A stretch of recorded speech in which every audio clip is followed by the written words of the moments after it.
On the 22nd of August, world leaders will gather in Johannesburg, South Africa. They will attend the 15th annual BRICS summit. 22 अगस्त में world के बड़े leader एक साथ मिलने वाले हैं Johannesburg. Region 15th annual BRICS summit. हो सकता है कि इसमें पुतिन ना जाए और पुतिन अपने तरफ से वर्चुअली ये ब्रिक्स को अटेंड करे। तो पहले जानते हैं कि ब्रिक्स क्या है। ब्रिक्स 5 कंट्री का एक संगठन है जिसमें B for Brazil, R for Russia, I for India, C for China और 2010 से S for south Africa add हुआ है। पहले ये जो ब्रिक्स था ये BRIC हुआ करता था और अभी साउथ अफ्रीका ऐड होने के बाद ये BRICS हो गया। जिम ओनिल पहला इंसान था जो ब्रिक के बारे में बात किया था। According to Jim O'Neill 4 country जिसमें ब्राजील, रशिया, इंडिया और चाइना को एक साथ ब्रिक बोला जाता था और उसके बाद 2010 में इसमें साउथ अफ्रीका ऐड हुआ और आज जाके मोर देन 40 कंट्रीज यही ब्रिक्स में ऐड होने के लिए रेडी है।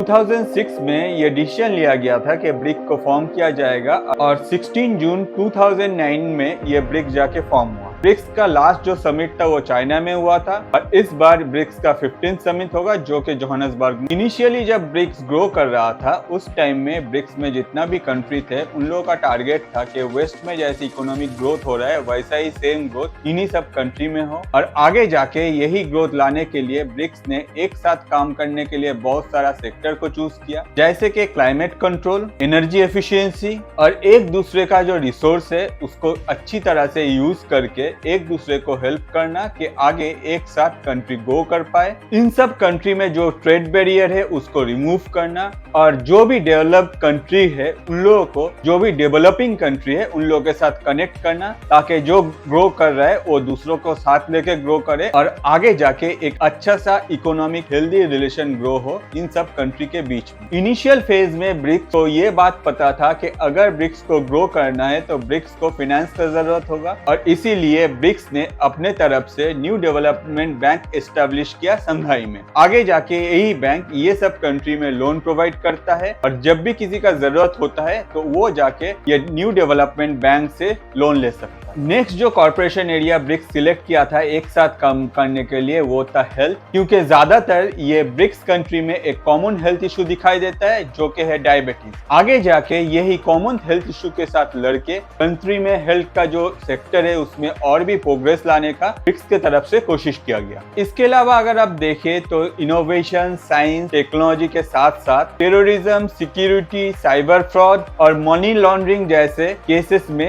एक दूसरे का हेल्प करने का ब्रिक्स का मोटो रहा है। ब्रिक्स के तरफ से ब्रिक्स अपना बिजनेस काउंसिल फॉर्म किया था कि आगे जाके इन सब कंट्री में जो बिजनेस है वो ग्रोथ हो और आपस में जो ट्रेड है वो बढ़ता रहे। ब्रिक्स का जो कंट्रीज है ये 1/4 ऑफ द वर्ल्ड को कवर करता है, more than 40% of the global population, जिसमें राउंड अबाउट 3 बिलियन पीपल से ज्यादा रहते। इन सब कंट्री का अगर जीडीपी को हम लोग कॉम्बाइंड करें that will be more than 23 trillion USD, जो कि ग्लोबल इकोनॉमी का 26% है। ब्रिक्स का मेनली टारगेट है कि वेस्ट का जो इकोनॉमिक ग्रोथ है उसके साथ चैलेंज करके ब्रिक्स में जो कंट्रीज है उन लोगों का भी इकोनॉमिक ग्रोथ होता रहे और ये सब करने के लिए ब्रिक्स को पता था कि ब्रिक्स को फंड का जरूरत होगा और इसीलिए ब्रिक्स ने अपने तरफ से न्यू डेवलपमेंट बैंक शंघाई में बनाया। आगे जाके ब्रिक्स का सोच था कि ये IMF जैसा काम करेगा और दुनिया में अगर फंड्स का कोई इश्यू होगा तो न्यू डेवलपमेंट बैंक अपने तरफ से उस कंट्री को फंड्स प्रोवाइड करेगा। इस न्यू डेवलपमेंट बैंक को जब बनाया जा रहा था उस टाइम में हम लोग का ex prime minister doctor Manmohan Singh ने बहुत हेल्प किया था। ये बैंक 2017 में वो ओपन हुआ और तब से ये बैंक बहुत सारा कंट्रीज में बहुत सारा प्रोजेक्ट को फंडिंग कर रहा है। मगर न्यू डेवलपमेंट बैंक IMF के तरह फंक्शन नहीं करता है। अगर कोई कंट्री IMF से पैसा मांगने जाता है तो IMF का सीधा बोलना है कि अपने कंट्रीज में चेंज लाओ, उसके बाद हम लोग आपको पैसा देंगे। On the other hand new development bank का जो काम करने का तरीका है वो पूरा अलग है। ब्राजील के तरफ से ब्रिक्स को सजेशन था कि आगे जाके ब्रिक्स के तरफ से करेंसी लाया जाए जो कि वर्ल्ड ट्रेड में यूज हो और यही करेंसी आगे जाके USD को टक्कर दे। मगर ये थॉट इतना इजी नहीं था, क्योंकि अगर हम लोग यूएसडी को देखें तो आज के डेट में भी 88% ग्लोबल जो ट्रांजैक्शन है वो यूएसडी में होता है। 60% ग्लोबल करेंसी रिजर्व जो है वो भी यूएसडी में है। One of the major issue जो ब्रिक्स के साथ हमेशा देखा गया कि चाइना ब्रिक्स को हमेशा डोमिनेट करने का कोशिश करता है और इससे जाके बाकी जो कंट्रीज है उन लोगों को इक्वली ट्रीट नहीं किया जाता है।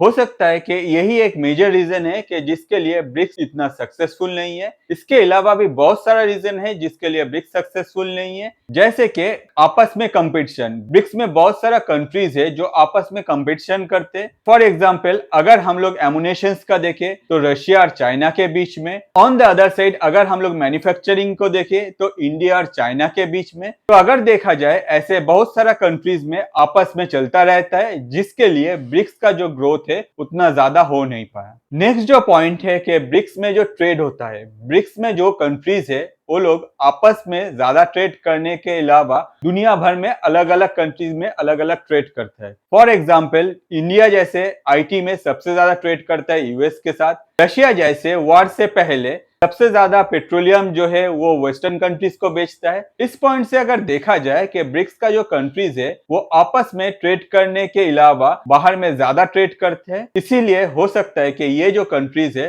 इन लोग अपना प्रोडक्ट को लेके आपस में कंपटीशन करते हैं। जियोग्राफिकली अगर देखें ब्रिक्स का जो कंट्रीज है ये काफी फैला हुआ है और इसीलिए हर कंट्रीज का अलग अलग कल्चर है। अगर कल्चर में मैच नहीं होगा तो आगे जाके एक साथ काम करने में हो सकता है कि प्रॉब्लम आ सकता है। ऑन द अदर साइड अगर ये सब कंट्री एक दूसरे के साथ मिलके यूनाइटेड ना हो और सब में यूनिटी ना दिखाई दे तो आगे जाके ब्रिक्स का जो ग्रोथ है वो पॉसिबल नहीं होगा। तो यही सब रीजंस के लिए हो सकता है कि इन फ्यूचर ब्रिक्स में कोई बड़ा क्रैक दिखाई दे और आगे जाके ब्रिक्स को अपने तरफ से स्टेप लेना पड़ेगा अगर ब्रिक्स को एक साथ परफॉर्म करना होगा। ब्रिक्स जब बनाया गया था उस टाइम में ब्रिक्स का मोटो था कि वेस्टर्न जो इन्फ्लुएंसेस है उसको घटाना है और आगे जाके वेस्टर्न कंट्रीज में जो इकोनॉमिक ग्रोथ हो रहा है वही सेम ग्रोथ अपने कंट्रीज में भी होना चाहिए। मगर ब्रिक्स के कंट्रीज का जो ट्रेड है उसको अगर हम लोग ठीक से देखें तो ये चीज हम लोगों को देखने को नहीं मिलता है। फॉर एग्जाम्पल इंडिया अपने तरफ से जो एक्सपोर्ट है वो यूएस में बढ़ा रहा है। On the other side Russia और यूक्रेन वार से पहले रशिया अपने तरफ से क्रूड ऑयल है उसका ट्रेड ऑल ओवर वेस्ट में करता था और चाइनीज इकोनॉमी जो है वो मेनली एक्सपोर्ट के ऊपर डिपेंडेंट है और ये जो एक्सपोर्ट है ये ज्यादातर होता है जो नॉन ब्रिक्स कंट्री है वहां। तो देखा जाए ये ब्रिक्स में जितना भी कंट्रीज है ये लोग अलाइन नहीं है, बोलता कुछ और है करता कुछ और है और ब्रिक्स का जो एम है